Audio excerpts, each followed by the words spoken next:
If you've been to the movies recently, you've probably seen popcorn buckets flying off the shelves. They somehow feel like they've been around forever, but also for no time at all. When did this start? Where did they come from? And why are they so gosh darn popular? Chapter 1. The History of the Bucket. To figure this out, we have to go back. Way back. Okay, I guess it's not really that far back, but I just like being dramatic. The year is 2018. The movie industry is on a steady but slow decline. Still, movie theaters are having no trouble filling seats and selling popcorn.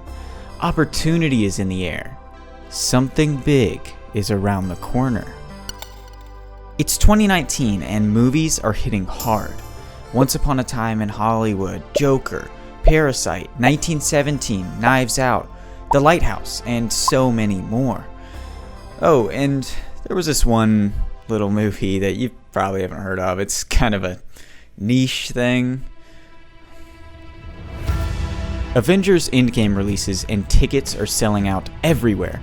Seats are full and two things are broken: records and movie theater employees' spirits. Avengers Endgame becomes the highest grossing movie of all time. Alright, I can hear you. You're asking, what does this have to do with popcorn buckets? Well, if you'd just wait, I'd tell you that movie theaters everywhere anticipated the success of Avengers Endgame, and it didn't take a genius to know that it would smash at least a few records. In preparation, popular movie theater chain AMC released metal popcorn tins with Endgame, as they did occasionally for big releases. See, I was getting to it. But these tins sold out quickly and got AMC more money than they expected. Time goes by and the year is nearing its end. The big Christmas release is coming up: Star Wars: The Rise of Skywalker. After the big success of the Avengers Endgame tins, AMC decides to try something: hiring me. Yes, I began working at a movie theater in 2019 and I was there for what happens next. Some might even say, I made it all happen. Yeah.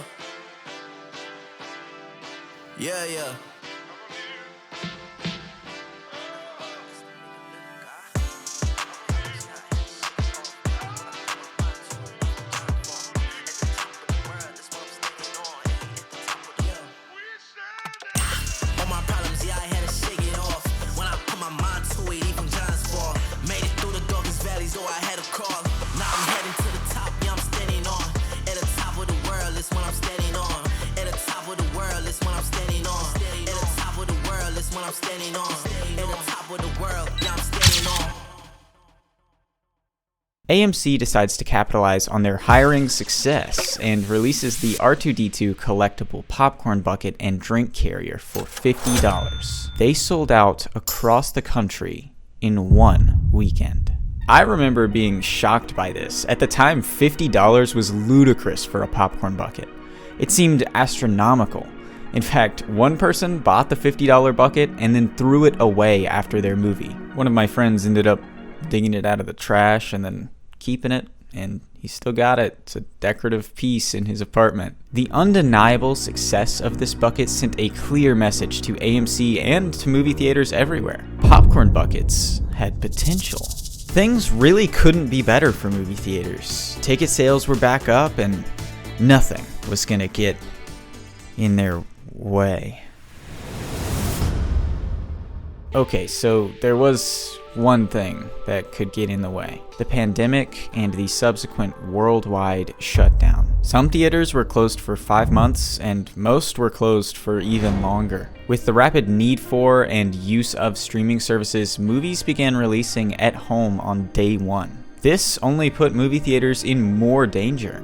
When they finally reopened, people were too scared to even return to the movies. I still remember going to see Tenet, which was kind of heralded as this return to the movies for the first time, and it being such a strange experience wearing a mask and being in an environment with other people. It was the first time I had experienced that in months after the pandemic. Regardless, 2020 was the worst year in history for movie theaters. Reports indicated that movie theaters were in extreme danger, and they all also said that soon they would just cease to exist. AMC, Regal, Cinemark, and every other major movie theater business decided to try and pull people back in with cheap tickets, but things were looking really bad going into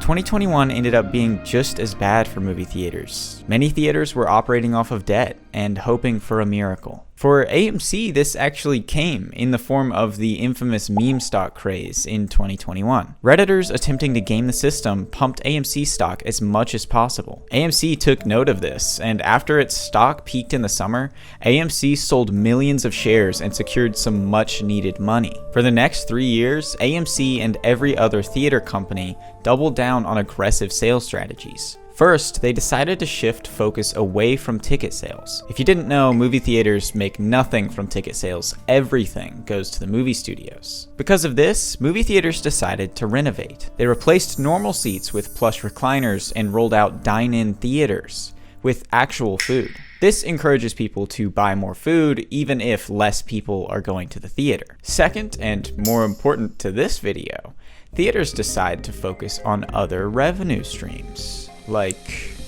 maybe merchandise, perhaps. You see how it's all connecting now. That's right. After the success of the R2-D2 bucket, the shutdown, the reopening, and comeback from what seemed like absolute doom, theaters everywhere began selling collectible buckets with moderate success. Till 2024. Now, you may be thinking something like, well, that explains why theaters are selling them, but it doesn't explain why people are buying them. God, you really are just so impatient. Chapter 2. Why so popular?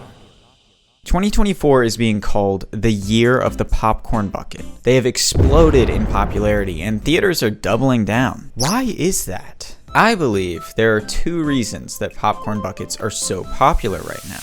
Reason 1, eventification. Even after an inspired comeback, movie theaters are a shell of their pre-pandemic selves. It's become increasingly difficult to convince people to spend money in this economy, and just as difficult to get them to leave the house to watch the newest Despicable Me, especially when they can watch 30 other family-friendly releases on Netflix, Amazon Prime, Max, Hulu, Disney+, Tubi, Mubi, Freevee, Fubo, and any other service that sounds like something you'd name your imaginary friend. I miss you, Greebo.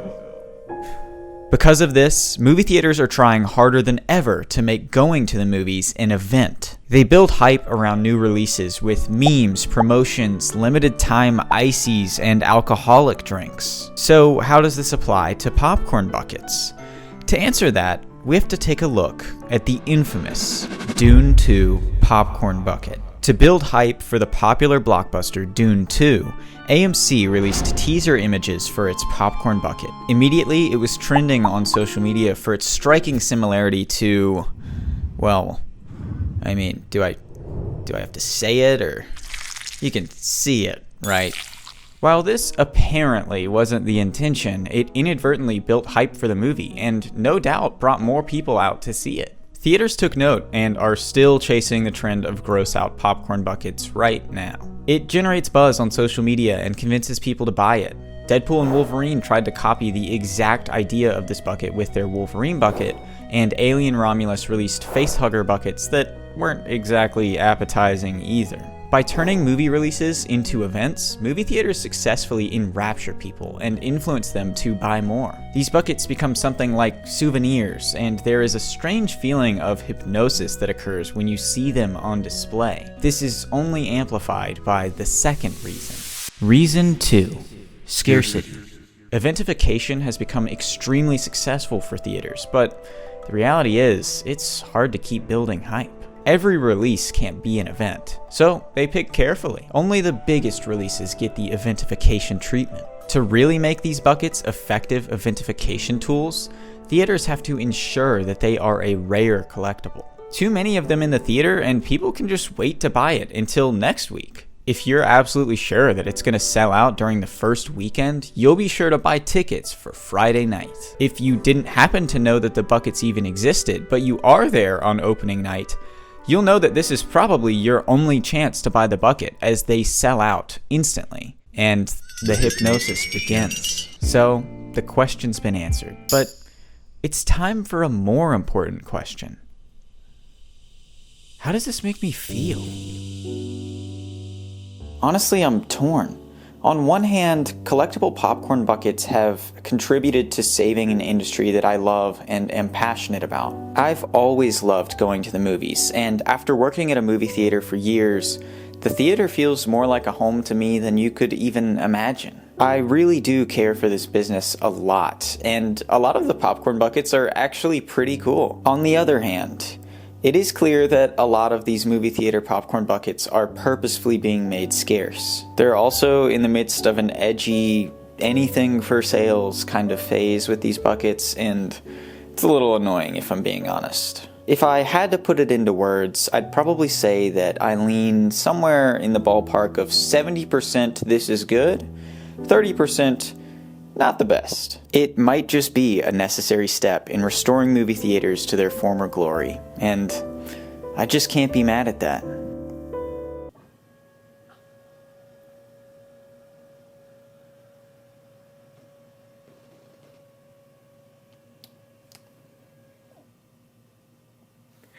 But hey, let me know what you think in the comments below. If you enjoyed this video or any of my past videos, please consider subscribing, liking, commenting, all of that stuff. I'll see you next week when we bring Greebo back from the dead. Bye!